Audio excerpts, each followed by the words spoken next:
إن الحمد لله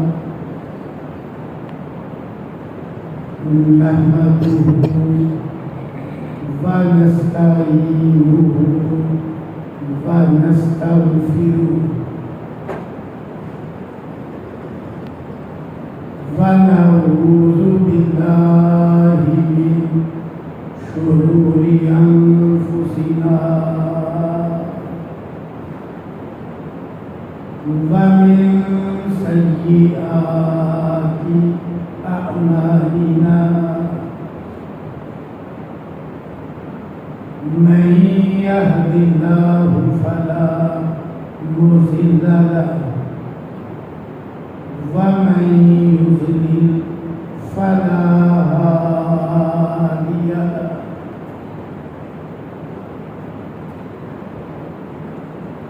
وأشهد أن لا إله إلا الله وحده لا شريك له وأشهد أن محمدا عبده ورسوله صلى الله عليه وسلم أما بعد فأعوذ بالله السميع العليم من الشيطان الرجيم من أمره ونفخه ونفثه بسم الله الرحمن الرحيم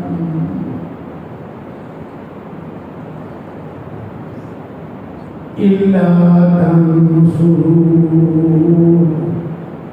فقد نصره الله إذ أخرجه الذين كفروا ثاني اثنين إذ هما في الغار إذ يقول لصاحبه لا تحزن إن الله معنا ما شاء الله. اللهم صل على محمد وعلى آل محمد كما صليت على إبراهيم وعلى آل إبراهيم إنك حميد مجيد. اللهم بارك على محمد وعلى آل محمد كما باركت على إبراهيم وعلى آل إبراهيم إنك حميد مجيد.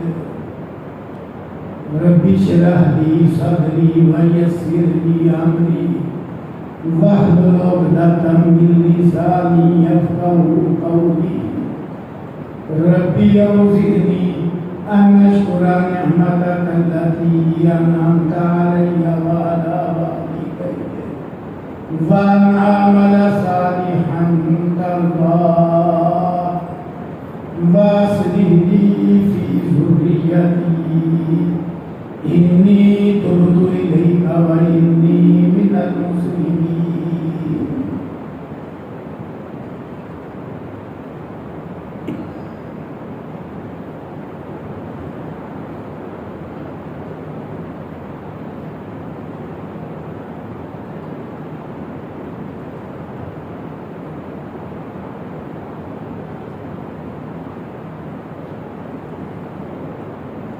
اس دنیا میں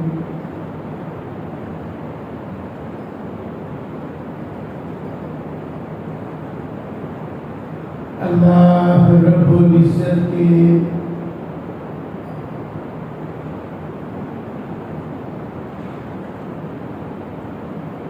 ایسے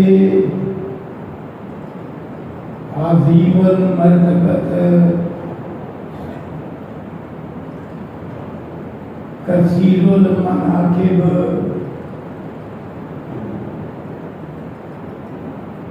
بندے بھی گزرے ہیں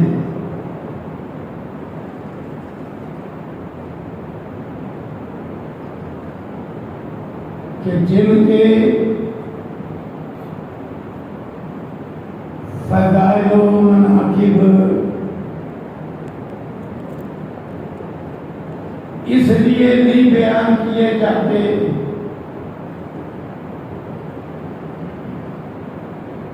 کہ ان کا مرتبہ بڑھے اور ان کا تعارف ہو، بلکہ ان کے فضائل و مناقب، ان کے تذکرے اور چرچے اس لیے کیے جاتے ہیں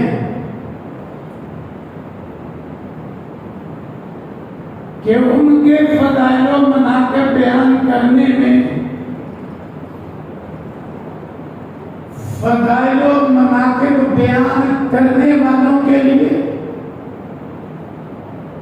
اور عقیدت و محبت سے سننے والوں کے لیے بے انتہا اجر و ثواب کی بشارت ہے۔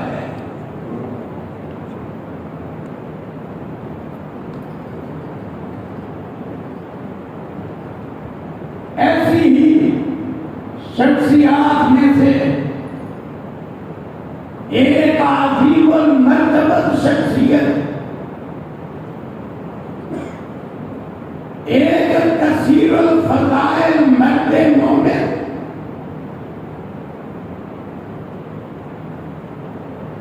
مقام صدیقیت میں سب سے اونچے مرتبے پہ وہ حضرت ابو بکر صدیق رضی اللہ عنہ،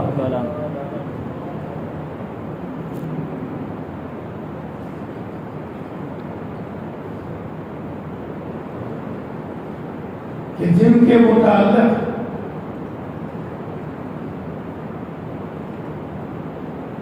اگر اللہ کا قرآن پڑھا جائے تو صحابہ کرام کی جو بہت ساری ممتاز قسمیں ہیں، ایک تو وہ فضائل ہیں جو سارے صحابہ کے مشترک ہیں،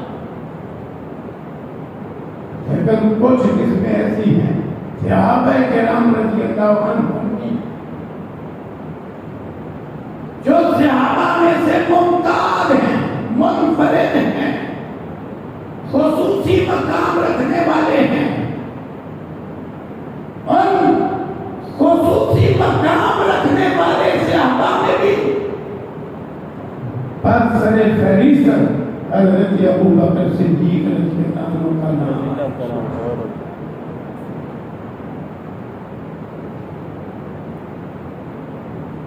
اب اللہ رب العزت نے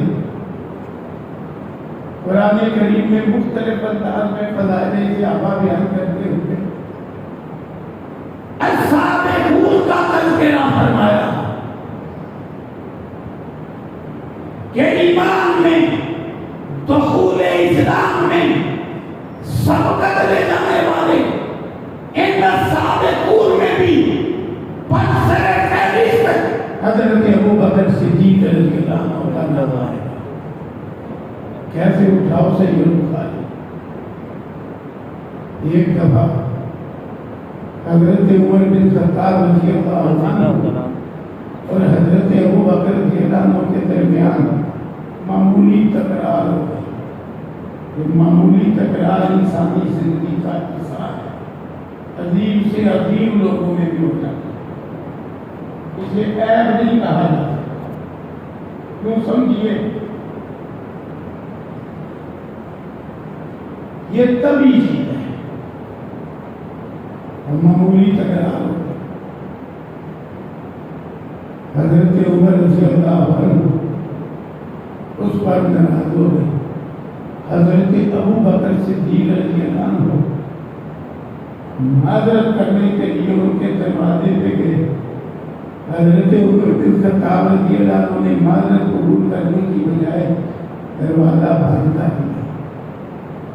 حضرت ابو بکر رضی اللہ عنہ پریشان ہو گئے. سیدھا رسول اللہ صلی اللہ علیہ وسلم کی خدمت میں حاضر ہوئے.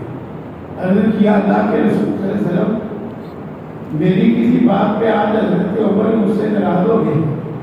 میں دروازے پہ گیا ہوں معذرت کی ہے اور انہوں نے معذرت قبول کرنے کی بجائے دروازہ بند کر دیا. اللہ اکبر. تھوڑی دیر گزری حضرت عمر بن خطاب رضی اللہ عنہ کو بھی احساس ہو گیا. عظیم لوگ تھے یہ وقتی معاملہ تھا. احساس ہوا کہ ہیں ابو بکر رضی اللہ عنہ جیسی شخصیت ان کی کسی بات پہ مجھے تکلیف پہنچی وہ معذرت کرنے دروازے پہ آئے اور میں نے قبول کرنے کی بجائے دروازہ بند کر دیا. انہیں بھی بات میں ندامت ہو گئی.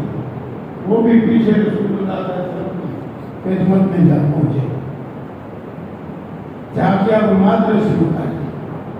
ذرا غور کیجیے حالانکہ حضرت عمر کون ہے کہ حضرت ابو بکر رضی اللہ عنہ کے بعد امت میں درجہ حضرت عمر کا ہے رضی اللہ عنہ.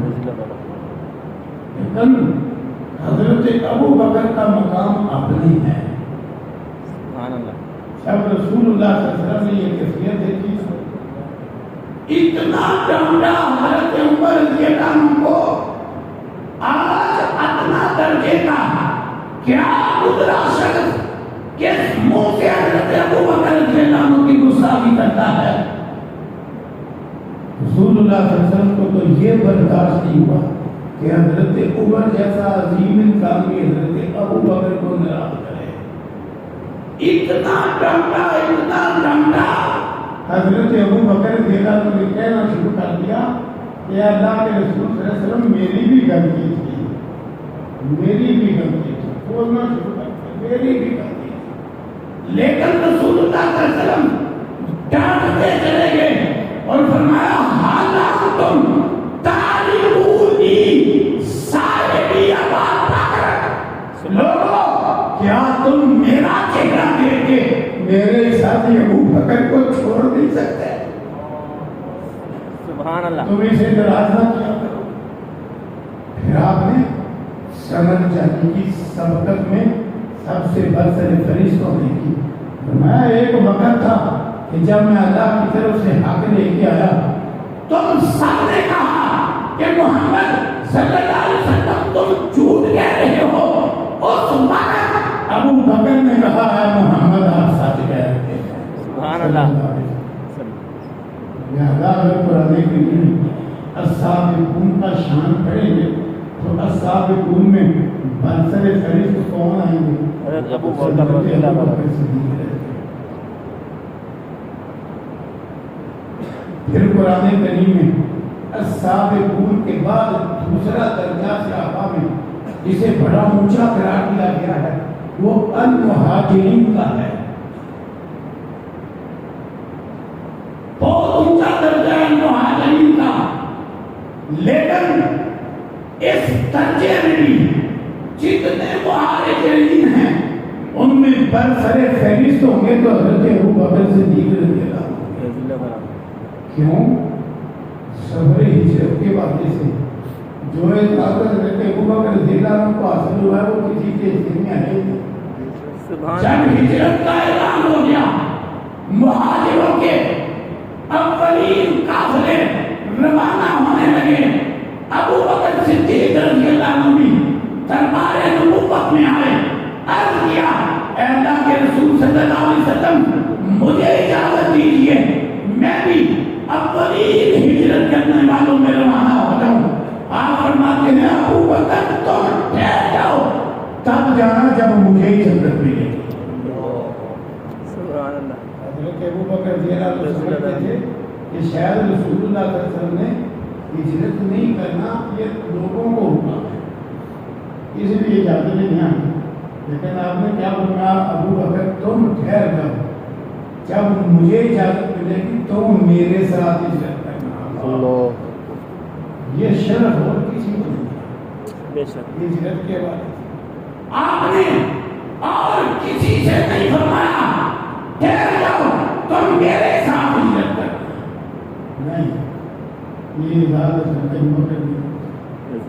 لو جی پھر ایک دن آ گیا، صحیح البخاری میں لکھا ہے، یہ پہلی بات بھی صحیح البخاری میں، تو دوپہر کا وقت ہے، اما عائشہ رضی اللہ عنہا کہتی ہیں جب سے میں نے وہ سنبھالا ہے میں نے اپنی ماں کو بھی اور اپنے باپ ابو بکر کو بھی اسلام نہیں پایا ہے، اور میں نے جب سے وہ سنبھالا ہے کوئی دن خالی نہیں کیا کہ جس دن صبح بھی اور شام بھی دن میں 2 بار رسول اللہ صلی اللہ علیہ وسلم ہمارے گھر تشریف نہ لائے۔ سبحان اللہ، یہ شرف کسی اور کو نہیں، لیکن کہتی ہیں وہ دن ایک ایسا دن تھا کہ اس دن آپ معمول سے ہٹ کے تشریف لائے۔ مکمل دوپہر کا وقت ہے، آنے والا حضرت ابو بکر صدیق رضی اللہ عنہ کو اطلاع دیتا ہے کہ آج دوپہر کے وقت سر پہ کپڑا اوڑے ہوئے جناب محمد رسول اللہ صلی اللہ علیہ وسلم آپ کے گھر کی طرف آ گئے۔ حضرت ابو بکر رضی اللہ عنہ سنتے ہی کہتے ہیں یہ معمول سے ہٹ کے آپ کی تشریف آپ نے کوئی خاص مقصد کی بنا میں بہرحال آپ تشریف آئے، دروازے پہ دستک دی، حالانکہ حضرت ابو بکر رضی اللہ عنہ کی بیٹی حضرت عائشہ رضی اللہ عنہ سے نکاح ہو چکا ہے، رخصتی نہیں ہوئی، یہ آپ کے رازدار کا گھر بھی ہے اور آپ کے قدر کا گھر بھی ہے، پھر بھی اندر آنے کی اجازت مانگی، یہ آداب ہے، اجازت ملی اندر تشریف آئے، فرمایا کوئی جو اجنبی ہے باہر نکال دو۔ حضرت ابو بکر رضی اللہ عنہ نے عرض کیا اجنبی کون ہے؟ آپ کی بیوی ہے، میں ہوں، میری آگیا ہے، یہ میری ساتھ ایک اور بیٹی ہے، ہم گھر والے ہیں، اجنبی کوئی نہیں۔ آپ فرماتے ہیں لو پھر سنو مجھے اب اجازت مل گئی ہے، اب تیاری کرو۔ سبحان اللہ، اب ذرا جو میں سنانا چاہتا ہوں اس سفر میں حضرت ابو بکر رضی اللہ عنہ کے حصے میں کیا آیا، پہلے جذبات رسول اللہ صلی اللہ علیہ وسلم کی طرف سے کیا ہے کہ ابو بکر جان لے لیکن گئے تو آپ فرماتے ہیں تم ٹھہر جاؤ، تم تب جانا جب مجھے اجازت ملے گی، تم میرے ساتھ ہیں۔ اب اجازت مل گئی، اب بے سادہ حضرت ابو بکر رضی اللہ عنہ عرض کرتے ہیں اے اللہ کے رسول صلی اللہ علیہ وسلم اگر اجازت مل گئی ہے نا تو مجھے ساتھ لے کے جانا۔ دونوں طرف سے پیار بھرے جذبات، کہتے ہیں جو ہی میں نے یہ سنا، اب دیکھو ہجرت بڑا عظیم معاملہ ہے، سبحان اللہ، ہجرت اسلام کے ان 3 کاموں میں سے ہے جن سے پہلے سارے گناہ ہی بخشے جاتے ہیں۔ سبحان اللہ، پھر وہ ہجرت مدینہ اس کے تو کیا ہی کہتے ہیں، سبحان جس اللہ، کی فضیلت میں قرآن بھرا پڑا ہے۔ سبحان اللہ، حضرت ابو بکر رضی اللہ عنہ کو اس ہجرت کے حوالے سے کیا کچھ اسے میں آتا ہے، سبحان اللہ، سبحان اللہ، پورا خانوادہ ابو بکر رضی اللہ عنہ رسول اللہ صلی اللہ علیہ وسلم کے سفر ہجرت کے لیے خدمت کے لیے میدان عمل میں اترا۔ حضرت ابو بکر رضی اللہ عنہ کہتے ہیں میں نے 2 سواریاں تیار کر انہیں چارہ ڈالنا شروع کر دیا، پالنا شروع کر دیا تاکہ نکلنے تک وہ خوب تندرست صحت مند سفر کے لیے تیار ہو جائیں۔ تیاری شروع ہو گئی، جو زیادہ راہ تھا وہ حضرت ابو بکر رضی اللہ عنہ کی 2 بیٹیاں حضرت عائشہ اور حضرت اسماء رضی اللہ عنہ وہ تیار کرتے ہیں، حتیٰ کہ جب زیادہ راہ تیار ہو گیا تھیلے باندھنے کے لیے شے کوئی نہیں، عرض کیا شے کوئی نہیں، صرف کمر باندھی ہے، یہی ہو سکتا ہے کہ کمر باندھ کے 2 ٹکڑے کر لیے جائیں، ایک پھر اظہار پر بنا لیا جائے، ایک کو پھر 2 حصے کر کے تھیلے باندھ لیے جائیں، ایسے ہی کر لو۔ اس لیے لگا پڑ گیا ذات النطاق کہیں دو کمر بند بنائی. اللہ اکبر. کمر بند کے ٹکڑے کر کے زیادہ راہ کے تھیلے باندھے گئے.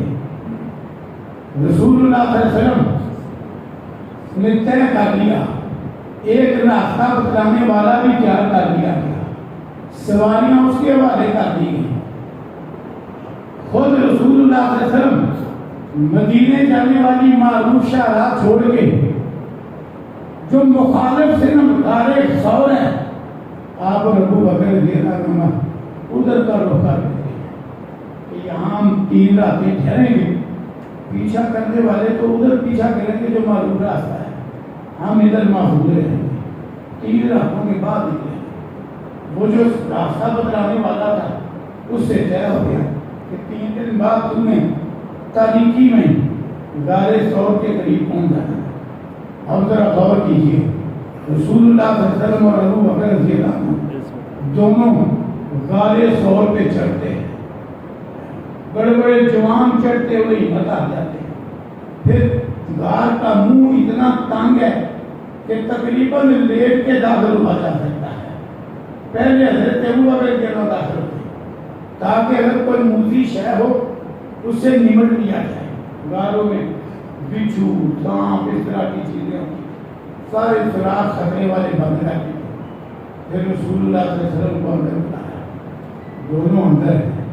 اللہ اکبر. جب تک غار میں ہے کہیں حضرت ابو بکر رضی اللہ عنہ کا بیٹا وہ دل مکے والوں میں گزارتا ہے, ساری خبریں لیتا ہے, رات کی تاریکی میں غار میں آ جاتا ہے, سارے منصوبے سناتا ہے. رات وہاں پاس گزار کے تاریکی میں مکے جا پہنچتا ہے کہ جیسے مکے میں تھا. حضرت ابو بکر رضی اللہ عنہ کا غلام بکریاں چراتے ہوئے رات کے وقت غار کی طرف آ جاتا ہے. دونوں دودھ پی کے رات گزارتے ہیں. رات کی تاریکی میں واپس لے جاتا ہے. بیٹا بھی خدمت کر رہا ہے, غلام بھی خدمت کر رہا ہے, خود حضرت ابو بکر بھی خدمت کر رہے ہیں. صبر ہجرت میں یہ شرف حضرت ابو بکر رضی اللہ عنہ کو حاصل ہے. حتیٰ کہ پیچھا کرنے والے غار کے منہ پہ آ گئے, بالکل سر پہ پہنچ گئے. صحیح البخاری میں ہے, یہ وہ موقع ہے جس کا نقشہ اللہ نے قرآن میں کھینچ دیا ہے. سبحان اللہ. کہ غار کے منہ تک آ گئے. حضرت ابو بکر رضی اللہ عنہ عرض کرتے ہیں اللہ کے رسول صلی اللہ علیہ وسلم یہ منہ تک آ گئے ہیں, اگر ان میں سے کسی نے اپنے پاؤں کی طرف دیکھا نا سیدھی نظر نیچے ہمارے اوپر پڑے گی. وہاں انداز ایسا, وہ اگر نیچے دیکھتے تو نظر پڑتا. تو رسول اللہ صلی اللہ علیہ وسلم فرماتے ہیں جو اللہ نے قرآن بنا دیا اِذْ يَقُولُ لِصَاحِبِهِ لَا تَحْزَنْ إِنَّ اللَّهَ مَعَنَا. سبحان اللہ. جب وہ اپنے ساتھی سے کہہ رہا تھا, واحد صحابی ہیں ابو بکر جن کے لیے صحابی کا لفظ اللہ نے قرآن میں بولا ہے. سبحان اللہ. امت مسلمہ کے جلیل قدیم سارے مفسرین اس پہ متفق ہے کہ اس آیت کریمہ میں صبر سے صبر ہجرت مراد ہے اور صاحب سے ابو بکر مراد ہے.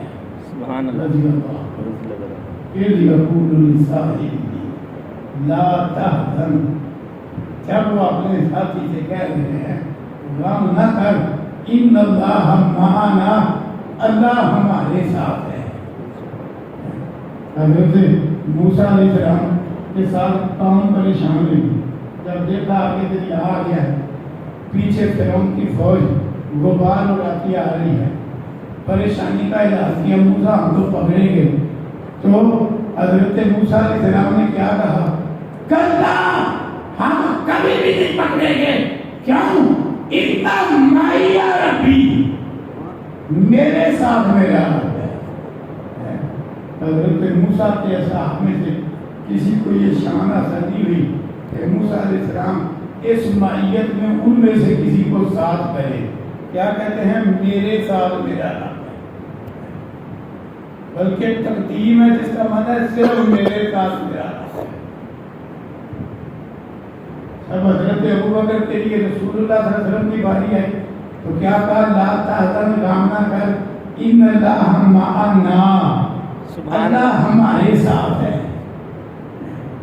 اللہ ہمارے ساتھ ہے، ہم دونوں کے ساتھ اللہ ہے، یہ نہیں کہا میرے ساتھ اللہ ہے۔ ان اللہ معیا رسول اللہ نے نہیں فرمایا ان اللہ معنا، غار میں ہے تو فرمایا اللہ ہم دونوں کے ساتھ ہے۔ سبحان اللہ، کیسا شرف ہے جو حضرت ابوبکر کے نام ان اللہ معنا۔ اور پھر یاد رکھیں لا تحزن، یہ جو لفظ ہے نا اس کے بڑے معنی، اس کا ایک معنی یہ ہے وہ غم جو اپنی جان کا نہ ہو دوسری کا ہو۔ سبحان اللہ، معلوم ہوا غار ثور کے منہ تک جب پیچھا کرنے والے پہنچ گئے، میرے ابوبکر کو اپنا غم نہیں رسول اللہ صلی اللہ علیہ وسلم کا غم ہے، اس لیے آپ نے بولا لا تحزن، تو میرا غم نہ کر، کیوں ہم دونوں کے ساتھ ہیں، کیونکہ ابوبکر جناب کو غم رسول اللہ کہ آپ کا کوئی نقصان نہ ہو، خود تو اپنے آپ کو خطرے میں ڈال دے، ہر جگہ اپنے آپ کو خطرے والے مقام پہ آگے کرتے، اپنا تو غم ہی نہیں تھا، غم کس کا تھا؟ رسول اللہ صلی اللہ علیہ وسلم۔ بہرحال سارا خانوادہ ابو بکر کا خدمت کر رہا ہے، تو کیوں نہ مہاجرین میں ابو بکر کا نام پہلا رضی اللہ عنہ۔ اب سفر شروع ہو گیا، سواریوں پہ سوار ہوگی، رسول اللہ صلی اللہ علیہ وسلم سواری پہ سوار ہے، ابو بکر کرام پیچھے بیٹھ گئے، رسول اللہ صلی اللہ علیہ وسلم قرآن پڑھتے جا رہے ہیں، دائیں بائیں مڑ کے نہیں جا رہے، دیکھتے حضرت ابو بکر رضی اللہ عنہ پیچھے اور چکرنا ہے، دائیں بائیں دیکھ رہے ہیں کہ کوئی پیچھا نہ کرے، اللہ دائیں بائیں دیکھ رہے پورے چکرنا ہو گیا، حتیٰ کہ پیچھا کرنے والا پیچھے قریب آ گیا، سراقہ بن مالک وہ آ گیا پیچھا کرتے ہوئے، حضرت ابوبکر کی آنکھیں ایک ساتھ کی مانے بالکل قریب آ گئے، رسول اللہ صلی اللہ علیہ وسلم پھر فرماتے ہیں ابوبکر کیوں پریشان ہو جاتے معذن کا بیس نہیں دی اللہ ہو صالح ہوگا، ان دو کے بارے تیرا کیا خیال ہے جن کا تیسرا اللہ ہے،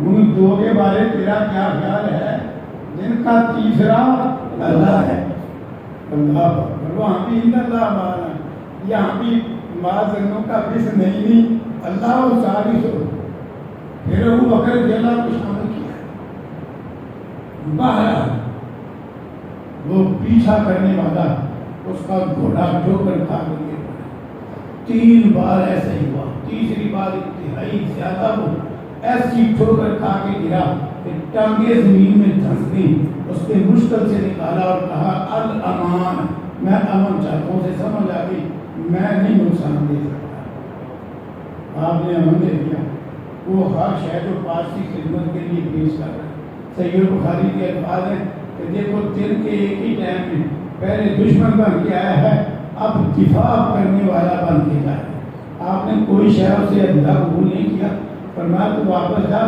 صرف ایک کام کر جو اس راستے میں ہمارے پیچھے آئے اسے ہٹانا، کہتا ہے فکر نہ کرو اس راستے پہ نہیں کسی کو آئے، دشمن تھا، انعام کے لالچ میں آیا تھا، وہ دفاع کرنے والا بن کے واپس آ رہا ہے، یہ صبر نہیں چلتا، اور آگے چلتے گئے ایک رات اور اگلا دن دوپہر تک صبر کیا پیدل میں، حضرت ابوبکر رضی اللہ عنہ نے کہا آپ ذرا ہم پڑاؤ ڈالے تاکہ اللہ کے نبی آپ کا نام فرما دیں، میں آپ کی پہلا داری کروں گا، آپ کے خوف و خیر ایک چٹان تلاش کی جس پہ کچھ سایہ تھا، اس چٹان کو صاف کر کے کپڑا بچھایا، عرض کیا اللہ کے رسول صلی اللہ علیہ وسلم آپ نے بے فکر ہو کے آرام کرنا ہے، میں نہیں سوتا، میں دائیں بائیں چکرنا ہو کے نگرانی کروں گا، لو جی رسول اللہ صلی اللہ علیہ وسلم کو سلام ہو کیسی خدمت کر رہے ہیں حضرت ابوبکر، دور دیکھا تو بکریوں کا چرواہا آ رہا ہے، وہ بھی یہیں آرام کرنا چاہتا ہے،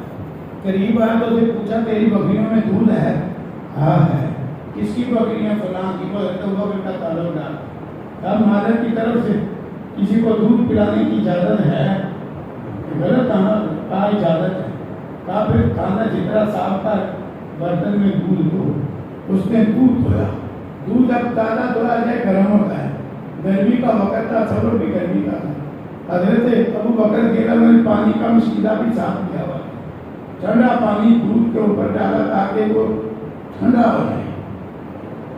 پلانے کے لیے پانی ڈالنا چاہے بیچنے کے لیے وہ ٹھنڈا ہو گیا. رسول اللہ صلی اللہ علیہ وسلم نے آرام پورا کیا تو حضرت ابوبکر دودھ لے کے آ گئے.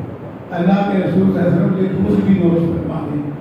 آرام بھی رسول اللہ صلی اللہ علیہ وسلم نے کیا, ابو بکر نے نہیں کیا. دودھ رسول اللہ صلی اللہ علیہ وسلم نے کیا, حضرت ابوبکر نے نہیں کیا. پر الفاظ کیا ہے؟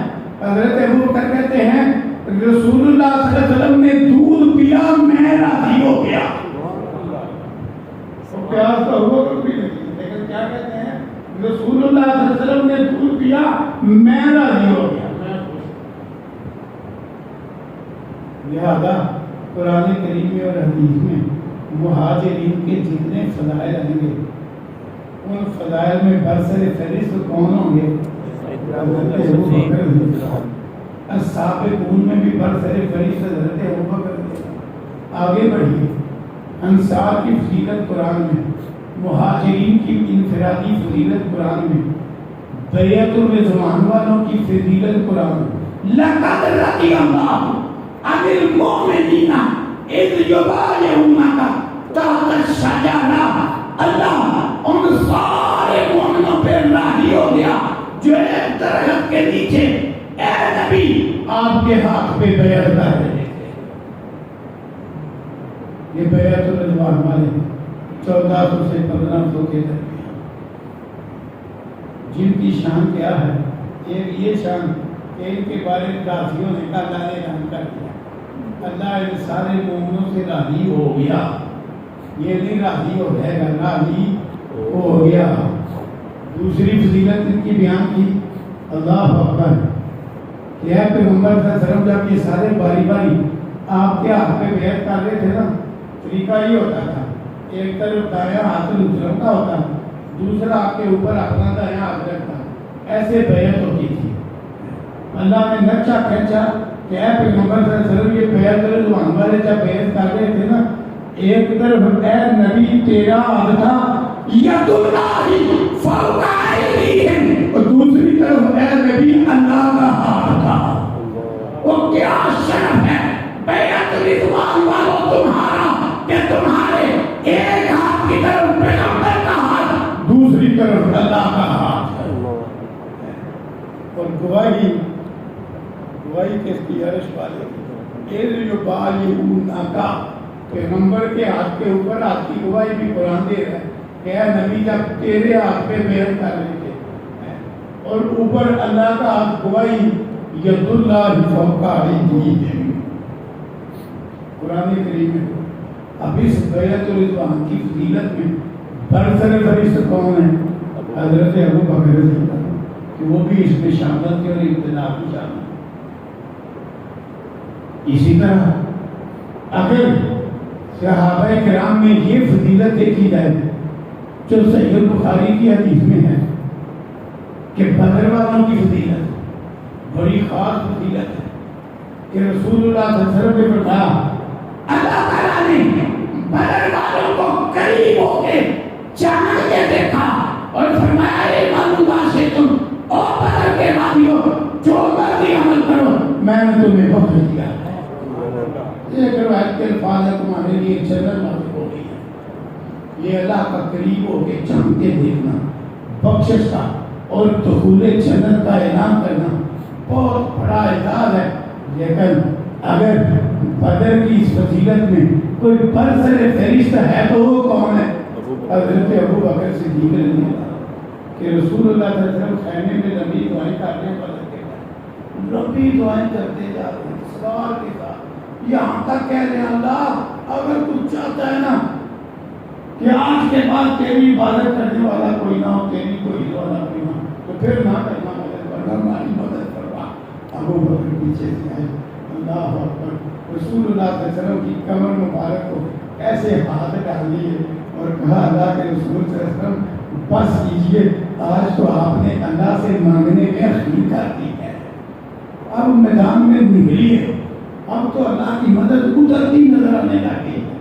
اب اگر خیمے سے بدر میں رسول اللہ صلی اللہ علیہ وسلم نکلتے ہیں تو زیادہ ابوبکر نکلتے ہیں. بدریوں کی فضیلت میں بھی برسر فہرست کون ہے؟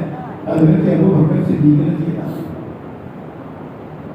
تینوں فضیلتیں کے اس میں آ گئی، جان کے دیکھنے کی، بخشا ہوا ہونے کی اور جنتی ہونے کی۔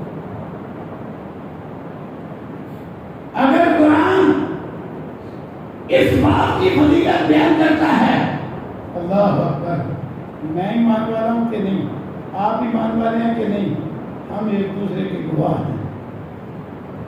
اب ہمارے حق میں گواہی قدر سے نہیں ہوتا کیا بعد یہ شرف کسی کو ملے گی؟ درجہ کی جتنی اللہ اکبر کس میں ہے، درجہ اونچا کرنے کی، ایمان ہو، تقویٰ ہو، اخلاص ہو، اللہ اکبر، یہ چیزیں انسان کو اونچا کرتے ہیں۔ لا کرامکم عند اللہ اتقاکم، ایمان بندے کو اونچا کرنا، جتنا اونچا ایمان اتنا درجہ اونچا، جتنا اونچا تقویٰ اتنی اللہ کے ہاں عزت اونچی، اخلاص جتنا اونچا اتنا حشر اونچا، یہی چیزیں ہیں نا اونچا کرنے میں۔ صحابہ کے ایمان کی بھی گواہی قرآن دیتا ہے، ان کے تقویٰ کی گواہی بھی قرآن دیتا ہے، اور ان کے اخلاص کی بھی گواہی قرآن دیتا ہے۔ یہ یاد رکھیں، قرآن دیتا ہے تینوں چیزوں کی گواہی۔ آپ کہتے ہیں کہاں لکھا ہے؟ قرآن کہتا ہے ایمان کی گواہی تو قرآن ایسے دیتا ہے، اللہ اکبر، وَإِذَا قِيلَ لَهُمْ آمِنُوا كَمَا آمَنَ النَّاسُ، جب ان منافقوں سے کہا جاتا ہے ایسے ایمان لاؤ جیسے صحابہ ایمان لائے۔ الناس سے مراد لوگوں کے ایمان لانے والوں سے مراد صحابہ ہیں۔ اب صحابہ کے ایمان کی گواہی قرآن دیتا ہے۔ اس کے بعد التقویٰ، وَأَلْزَمَهُمْ كَلِمَةَ التَّقْوَىٰ، قرآن گواہی دے رہا ہے، أُولَٰئِكَ الَّذِينَ امْتَحَنَ اللَّهُ قُلُوبَهُمْ لِلتَّقْوَىٰ۔ اس صحابہ وہ ہے، سورہ حجرات کہتی ہے صحابہ وہ ہیں کہ جن کے دلوں کو تقوی کے لیے اللہ نے خالص کر دیا ہے۔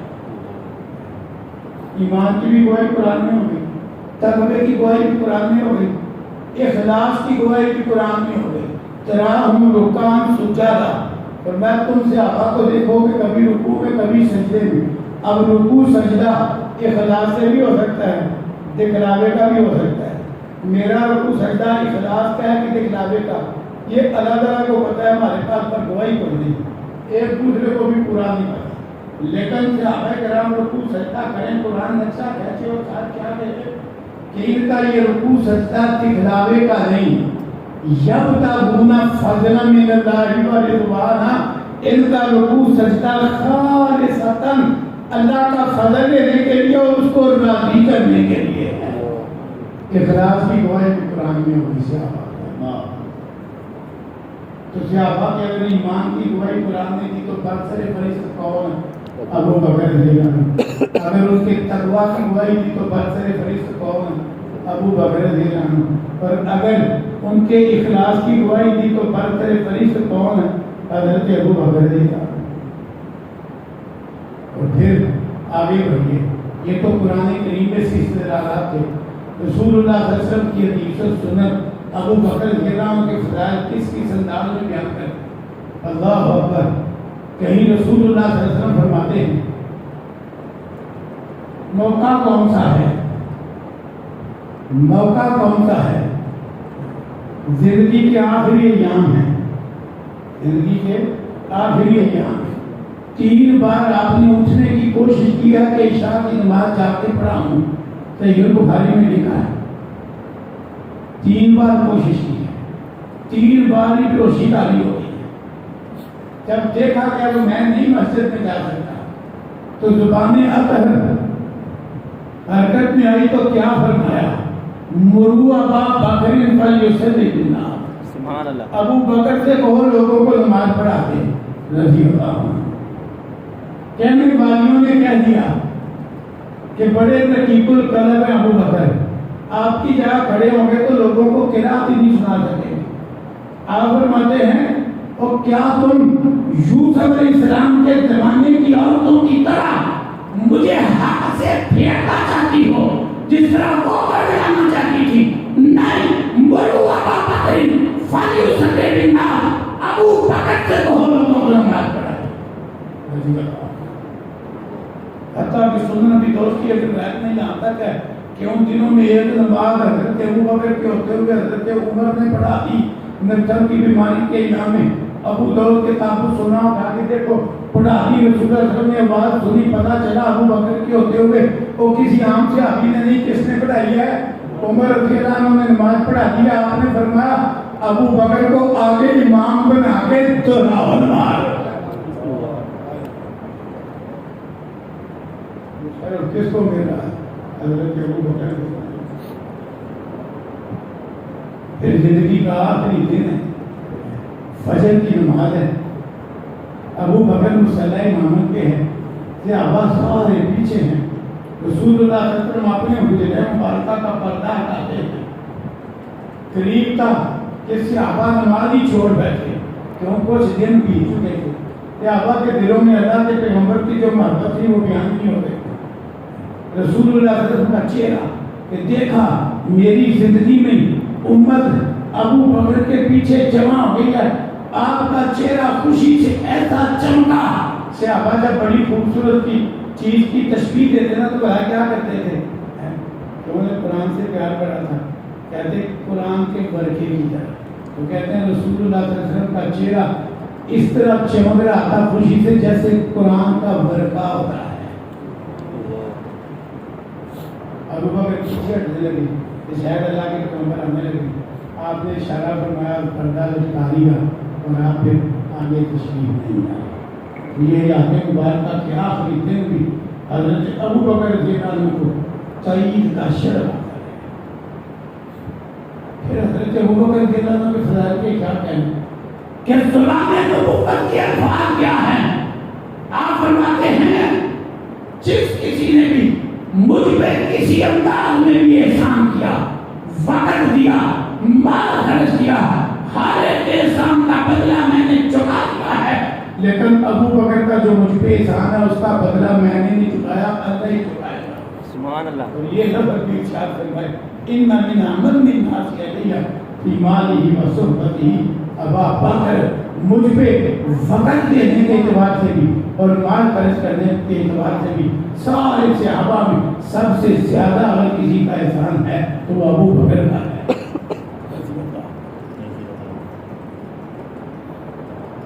رسول اللہ صلی اللہ علیہ وسلم کے بعد منصب خلافت سنبھالا مدت تھوڑی ہے لیکن جو کارنامے حضرت ابو بکر رضی اللہ عنہ کے سے بھائی نہیں اس کو منع کرو جیسے جیسی بول گئی ہے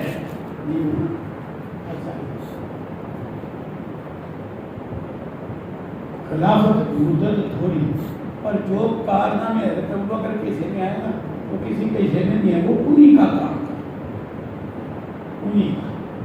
ایک تو دیکھو حضرت عمر رضی اللہ عنہ بھی رسول اللہ صلی اللہ علیہ وسلم کی وفات پر ایسے پریشان آپ لوگ کہ کہنے لگے آپ وفات نہیں پا جس نے کہا میں تلوار چلاؤں ابھی تو آپ اٹھیں گے منافقوں کا کلا کما کریں گے.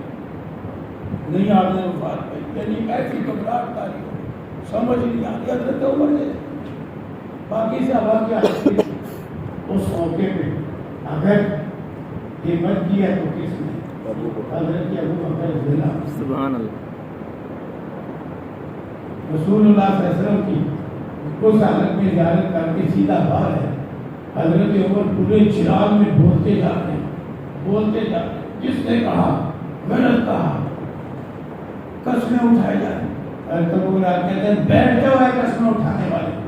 حضرت عمر چراغ میں بولے جاتے لیکن جو ہی ایک طرف کھڑے ہو کے حضرت ابو بکر نے خطبہ پڑھنا شروع کیا سارے لوگ حضرت عمر کو چھوڑ کے حضرت ابو بکر کے پاس آ گئے. وہ حضرت ابو بکر کے مقابلے میں حضرت عمر کو بھی ایسی عطا ہو گئی. آج کیا گزرا بندہ بد عمل بے عمل بد عقیدہ اللہ کے لیے میری ترقی معاف کرنا. آج ایسے لوگ کہ جن پہ یہ تینوں لفظ پھیل بیٹھتے ہیں بد عمل بے عمل اور بد عقیدہ اور اس طرح کے لوگ حضرت ابو بکر کے بارے میں بات بولتے ہیں. حضرت ابو بکر کے مقابلے میں تو صحابہ کے ہاں حضرت عمر کو ایسی عطا نہیں کی کہ وہ چراغ میں بول رہے ہیں حضرت ابوبکر نے خطبہ شروع کیا، سارے لوگوں نے حضرت عمر کو چھوڑ دیا، ابوبکر کے پاس آگے حضرت عمر کو اپنا خطاب چھوڑنا پڑا کہ کوئی سننے والی نہیں تھا۔ حضرت عمر بیان کرتے ہیں صحیح بخاری میں لکھا ہے کہ میں واقعی نہیں سمجھتا تھا کہ آپ نے وفات پائی ہے، لیکن جب حضرت ابوبکر نے خطبہ پڑھا اور سورہ آل عمران کی آیت پڑھی نا، وما محمد الا رسول قد خلت من قبلہ الرسل افإن مات او قتل، اللہ اکبر، کہتے ہیں جب یہ آیت پڑھی اور ساتھ کہا لوگوں جو محمد صلی اللہ علیہ وسلم کی عبادت کرتا تھا، محمد صلی اللہ علیہ وسلم تو وفات پا گئے ہیں، اور جو اللہ کی عبادت کرتا تھا اللہ زندہ ہے، اسے کبھی موت نہیں آئے گی، تو کیوں گھبرا گئے ہو؟ پیغمبر تو پہلے بھی فوت ہو گیا، آپ نے بھی فوت ہو نہیں تھا، لیکن اللہ کے ہم بندے ہیں، اللہ نہیں فوت ہوگا۔ حضرت عمر کہتے ہیں پہلے میں یہی سمجھ رہا تھا کہ اللہ آپ کو اٹھائے گا اور آپ نے وفات نہیں پائی، لیکن جب میں نے سنا مجھے یقین ہوا کہ اللہ کے نبی واقعی وفات پا گئے، تو حضرت عمر کہتے ہیں میری ٹانگوں میں مجھے اٹھانے کی طاقت ہی نہ رہی، میں دھڑام سے زمین پہ گر پڑا۔ اللہ اکبر، اللہ اکبر۔ اور راوی کہتا ہے آیت تو پہلے کی اتری ہوئی تھی، لیکن جب حضرت ابوبکر نے خطبے میں پڑھی، ہر عام خاص کی زبان پہ یہی لفظ جاری تھے، وما محمد الا رسول، ایسے محسوس ہوتا تھا یہ آیت آج اتری ہے، ہر بندہ پڑھ رہا تھا وما محمد الا رسول قد خلت من قبل، سنبھالا دیا تو کس نے؟ حضرت ابوبکر۔ پھر شیطان نے موقع پا لیا، آج لوگ کہتے ہیں جی پیغمبر کا دھرم کا جذبے خاطی پڑا ہوا تھا اور ابوبکر کو خلافت کی فکر تھی، اللہ کی قسم نہیں، حضرت ابوبکر نے قسم اٹھا کے کہا تھا میں نے ایک منٹ کے لیے بھی خلافت کا تمنا نہیں کیا، خلافت کی فکر نہیں تھی، یہ جو آپ کا جذبے خاطی پڑا ہوا تھا حضرت ابوبکر دوڑ رہے تھے، فکر یہ تھی شیطان نے موقع پا لیا، ان کا پیغمبر وفات پا گیا، سکیبہ بنی فیدہ میں انصار جمع آ گئے، اسی وقت شیطان نے ایسی چال چلی امت دو نسل کر دی، کہا انصار نے ایک امیر ہمارا ایک امیر تمہارا، دو گروہ بن گئے، کیا مطلب؟ ایک امیر انصار میں سے ایک خلیفہ مہاجرین میں، اگر ایسا ہو جاتا اور دونوں امیروں کے ہاتھ میں بھیڑ شروع ہو جاتی تو کیا ہوتا؟ اللہ اکبر، فساد ہوتا۔ لیکن حضرت عمر تو حضرت ابوبکر دینا تو پریشان ہو گئی کہ یہ کیا بنا، اس لیے فوراً وہاں پہنچے جہاں یہ کام ہو رہا تھا۔ وہ جو انصار تھے وہ حضرت سعد بن عبادہ رضی اللہ عنہ کو اپنی طرف سے بھی منظور کیے ہوئے، انہوں نے بخار چڑھا ہوا تھا وہ لکھے ہوئے، حضرت ابوبکر رضی اللہ عنہ نے جا کے کہا کس نے یہ دعویٰ لگایا ہے کہ امیر ہمارا ہے کون کا؟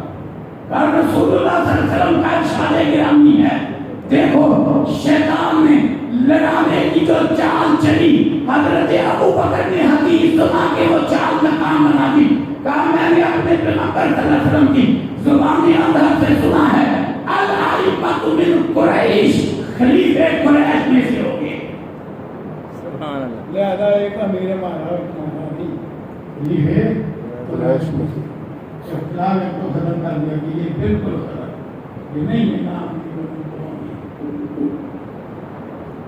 ہمارے لیے اسلام میں کیا خراب کیا کام، ادھر تم ادھر کام خراب ہو، پاکستان دولت ہو گیا، بنا امیر امیر کو امیر سے دو، امت ہی تو اس ہو جاتی۔ حضرت ابوبکر نے دل سنا کے ایک کہا دیا، اب اپنے آپ کو نہیں پیش کیا، اللہ اکبر۔ حضرت عمر رضی اللہ عنہ کہتے ہیں مجھے سارے موقع پہ ابوبکر رضی اللہ عنہ، دیکھو حضرت عمر کو بھی آپ کو نہیں خلاف دیتی، یہ جھوٹی دھونتے جانے والے، انہیں جنون تھا، جذبہ تھا، فکر تھا، چھین لے نہیں، نہ حضرت ابوبکر کو خواہش تھی نہ حضرت عمر کو خواہش تھی۔ حضرت عمر کہتے ہیں مجھے حضرت ابوبکر کی ساری باتوں سے ایک ہی بات بری لگی کہ انہوں نے بتایا کہ آپ خطبہ پڑھ کے پہلے یہ چیز سنا کے کہ یہ غلط ہے، نہ امیر و امیر کو امیر خلیفے سارے قریش کے ہوں گے، کہتے ہیں مجھے تو سب سے بری بات یہ لگی کہ کہہ دیا کہ لہذا تم سارے عمر کے ہاتھ پہ بیٹھ کر کے ان کو خلیفہ مان لو۔ کس نے کہا؟ حضرت ابوبکر نے۔ تو حضرت عمر نے بولا کیا کہتے ہیں؟ کہتے ہیں مجھے سب سے بری بات لگی کہ جس قوم میں ابو بکر موجود ہو اور ابو بکر کے ہوتے ہوئے خلیفہ عمر بنے، یہ کیسے ہو سکتا ہے؟ پتا کہ پھر زبردستی حضرت عمر نے حضرت ابو بکر کا آزادی کیا تھا نہیں، اگر آئے علیمہ تمہیں قریش ہے نا تو رسول اللہ صلی اللہ علیہ وسلم نے بھی ہم سے سب سے افضل آپ کو کہا ہوا ہے، اور سارے صحابہ بھی آپ کی افضلیت میں متفق ہیں، اس لیے آپ کے ہوتے ہوئے میں نہیں، سب سے پہلے میں بیعت کرتا ہوں، لوگوں تم بھی بیعت کر دو، لو جی خلافت کی بیعت ہوگی، اختلاف ختم ہو گیا، حضرت ابو بکر رضی اللہ عنہ متفق علیہ خلیفہ بن گئے۔ چھوٹے کارنامے جب سارے گھبرا بھائی کس کس کو منع روز کرو گے، میں نہیں تصویر بناتا، اس کو ختم کرو، کیسے کیسے کارنامے اور کسی کے حصے میں نہیں۔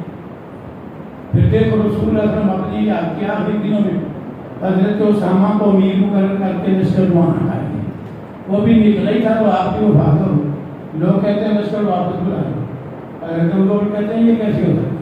جس لشکر کو دعائیں دے کے اللہ کے نبی نے روانہ کیا ہے، ابو بکر روانہ نہیں کرے گا، واپس نہیں بلائے گا۔ اب دیکھو اس کا کیا اثر پڑا، بار قانونی طاقتیں ان کو خبریں پہنچی کہ ان کی اندرونی حالات خراب، وہ مفتی ہو جو کہ آپ نام خبریں تو پہنچ جاتی ہیں، انہوں نے سمجھا ان کے اندرونی حالات خراب، وہ حملے کی تیاری کر رہے تھے کہ مدینے پہ حملہ کر دو، موقع بڑا اہم ہے حملہ کر، لیکن جب لشکر اسامہ روانہ ہو گیا ان کے کام کھڑے ہو گئے، کہتے ہیں اگر اندر کے حالات اتنے خراب ہوتے تو یہ لشکر باہر کیسے بھیجتے؟ لو جی حملے رہ گئے، چھوٹا کارنامہ۔ اس لیے علامہ ڈاکٹر فضل اللہ حافظہ اللہ نے ایک اتنی موٹی پوری کتاب لکھی ہے کہ حضرت ابو بکر کا ایک عظیم الشان کارنامہ، کتاب کا نام ہی کیا ہے؟ لشکر اسامہ کی روانگی، اتنی موٹی کتاب ہے۔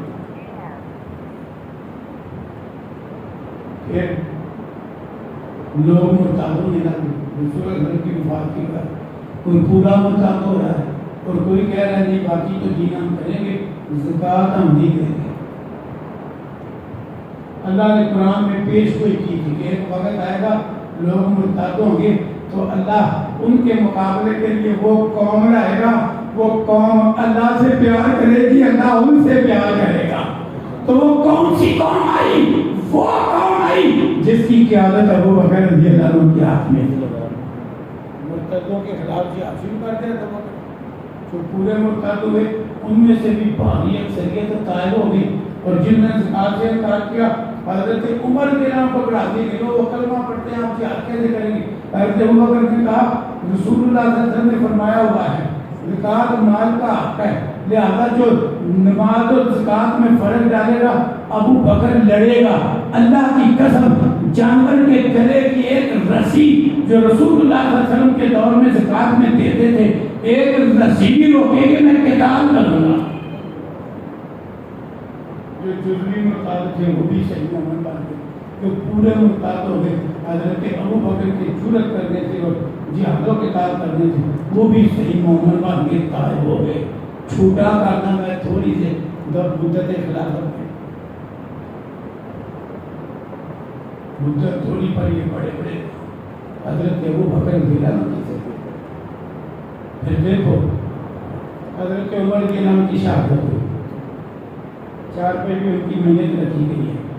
حضرت عبداللہ بن عباس رضی اللہ عنہ کہتے ہیں، صحیح بخاری میں لکھا ہے، کہتے ہیں لوگ جمع ہیں 4 پہ کے لیے، ایک بندہ پیچھے سے آتا ہے، ایک اور لوگوں نے دشمنیاں بنا دی تھی احباب اہل بیت کے درمیان، ایک بندہ پیچھے سے آتا ہے، میرے کندھے پہ ہاتھ رکھتا ہے، اس کی ٹھوڑی میرے دوسرے کندھے پر ہے، اور وہ بولنا شروع کر دیتا ہے کہ مجھے پورا یقین تھا کہ اے عمر اللہ آپ کو آپ کے 2 ساتھیوں کے ساتھ ملائے گا، کیوں طے ہو گیا نا، طے ہو گیا کہ کچھ ایسا میں تجویز ہو، مجھے پورا یقین تھا اللہ آپ کو آپ کے 2 ساتھیوں یعنی رسول اللہ صلی اللہ علیہ وسلم اور ابو بکر کے ساتھ ملائے گا۔ کیوں؟ میں نے ایک بار نہیں پتہ نہیں کتنی بار اللہ کے نبی سے سنا، کیا فرماتے تھے فلاں جگہ میں گیا ابو بکر عمر گئے، فلاں جگہ سے میں آیا ابو بکر عمر آئے، فلاں کام میں نے کیا ابو بکر عمر نے بھی کیا، میں نے یہ تذکرے اتنا سنا تھا کہ مجھے پورا یقین تھا اللہ آپ کو آپ کے ساتھیوں کے ساتھ ضرور ملا ہے۔ دیکھو رسول اللہ صلی اللہ علیہ وسلم کی زبان پہ یہ ابو بکر کا تذکرہ کتنا ہوتا ہے، اور پہلے نمبر پہ ہوتا تھا، دوسرے نمبر پہ حضرت عمر کا ہوتا کہ میں آیا اور ابو بکر و عمر ہے، میں گیا اور ابو بکر و عمر گئے، میں نے وہ کام کیا اور ابو بکر و عمر نے بھی کیا، حتیٰ کہ ایک دفعہ مجلس میں یہ دونوں ہی موجود نہیں، رسول اللہ صلی اللہ علیہ وسلم نے گائے کے بولنے کی بات کی، واقعہ سنایا، بھیڑیے کے بولنے کی بات کی، واقعہ سنایا، لوگوں نے دونوں بات تعجب سے کہا سبحان اللہ، زیب یتکلم، تعجب کی بات ہے، بھیڑیا بول رہا ہے، تو رسول اللہ صلی اللہ علیہ وسلم فرماتے ہیں بھیڑیے کے اور گائے کے بولنے پہ جس طرح میں ایمان رکھتا ہوں نا، اس طرح میرے ابو بکر و عمر کا بھی ایمان ہے، حالانکہ مجلس میں موجود نہیں۔ یہ فضائل و مناقب ہے حضرت ابو بکر صدیق رضی اللہ عنہ۔ وہ پیچھے بات ادھوری رہ گئی، حضرت عبداللہ بن عباس کہتے ہیں جب میں نے یہ سنا نا، وہ کہہ رہا ہے شخص کہ اللہ آپ کو آپ کے دو ساتھیوں کے ساتھ ضرور جمع کرے گا، کیونکہ میں نے بڑی دفعہ سنا کہ میں نے کیا اور ابو بکر عمر نے کیا، میں آیا اور ابو بکر عمر ہے، میں گیا اور ابو بکر عمر کے، کہتے ہیں میں نے مڑ کے دیکھا تو یہ بولنے والے حضرت علی بن ابی طالب تھے رضی اللہ عنہ۔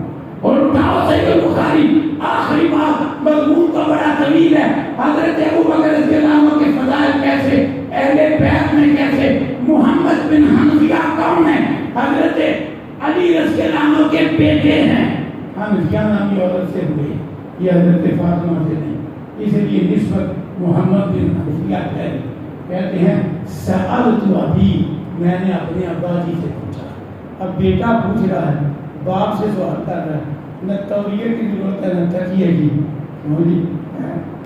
لوگوں کی تو عجیب حالت ہے، حضرت علی کو حضرت ابا بھی کہتے ہیں، مشکل کشا بھی کہتے ہیں، شیر اللہ بھی کہتے ہیں، اور ساتھ تکیہ کرنے والا بھی بنا دیتے ہیں۔ تکیہ تو ڈرپوک آدمی کا کام ہے، کیوں نہیں؟ تکیہ کس کا کام ہے؟ بولو، ڈرپوک آدمی، کمزور آدمی کا کام ہے تکیہ۔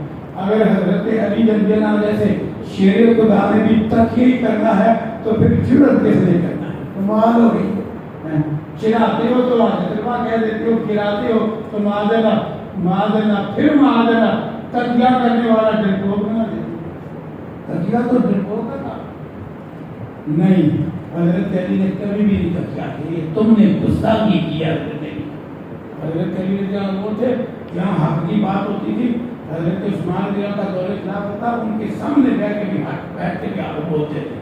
حضرت عثمان کو تمتوں کے بارے غلطی ہو گئی، کہا تمتو نہیں کرنا، یعنی عمرے کے ساتھ حاجت نہیں ملانا، تو حضرت علی رضی اللہ عنہ پہلے زبان سے عرض کیا کہ نہیں، اللہ کے نبی نے تمتو کیا ہے اور قرآن میں بھی تمتو ہے، لہذا منع نہ کرو۔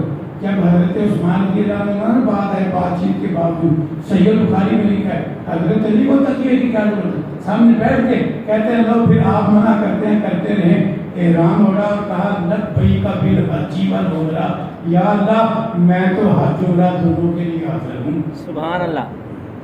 کلیئر تھے حضرت علی، جھوٹ کہتے ہو تکیے میں بیعت کر لی، نہیں، وہ تکیے والے نہیں تھے، انہوں نے اخلاص سے بیعت کی تھی، وہ حضرت ابو بکر کا مرتبہ دل سے مانتے تھے، نہ مانتے ہوتے تو کبھی بھی تکیہ نہ کرتے اور کبھی بھی بیعت نہ کرتے۔ حضرت علی واقعی شیر خدا تھے، تم نے تکیہ کہہ کے بزدل بنایا ہے، ہم نے اس طرح کی مثال دیا کہ اللہ نے ہمیں توفیق دی ہے کہ اگر ہم حضرت ابو بکر کے پیار کو، عقیدت کو، فضائل و مناقب کو ایمان سمجھتے ہیں تو ہم حضرت علی کی محبت، عقیدت اور ان کے فضائل و مناقب کو بھی ایمان سمجھتے ہیں۔ محمد بن حنفیہ کہتے ہیں میں نے اپنے باپ حضرت علی سے پوچھا رسول اللہ صلی اللہ علیہ وسلم کے بعد کون افضل ہے؟ تو حضرت علی نے کیا کہا، صحیح بخاری میں حضرت علی نے کہا رسول اللہ صلی اللہ علیہ وسلم کے بعد سب سے افضل ابو بکر ہے۔